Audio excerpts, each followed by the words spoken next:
And you, I mean, of course, like we know now you didn't live like this forever, but I imagine it must have been hard kind of suppressing and hiding this part of yourself. And then there's this major turning point for you. And this time it's a positive one when you meet another queer brown person. So tell me what happened. So I got a job at Guess when I was 18 and oh, 17. And there was it was orientation day, I think. So this is the Guess at Dixie Mall. And this was we opened that store.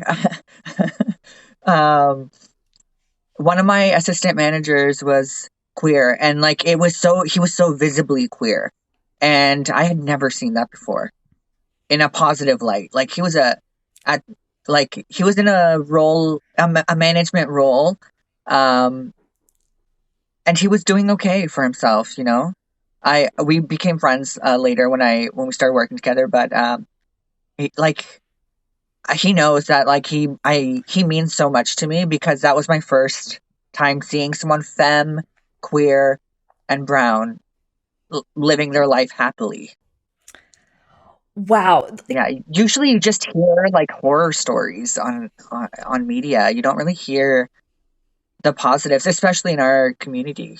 Um, we're like we're the bottom of the barrel. Like if you were to compare us to anything, it would be well, drag queens.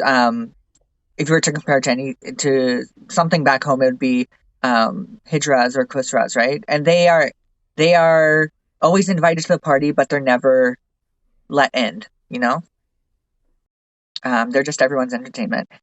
Yeah, I mean, and you're right. I imagine like especially if like that's all the messaging that you're getting from the people around you, and then like you have this life-changing moment where you see this person who looks like you and who is queer, who is brown, who is doing well in their job. So did Mhm. this almost like give you permission to start expressing some parts of yourself that you had been hiding?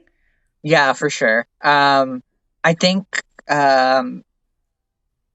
transparency can save a lot of people's lives. And I think just being visible and being transparent about your identity helps people. Uh, Even things like holding hands in public, it's so normal for a straight couple to do that, but when a queer couple sees that, and if I were to see that when I was younger, I would have felt so, I don't know, like safe, or I would have felt some kind of hope.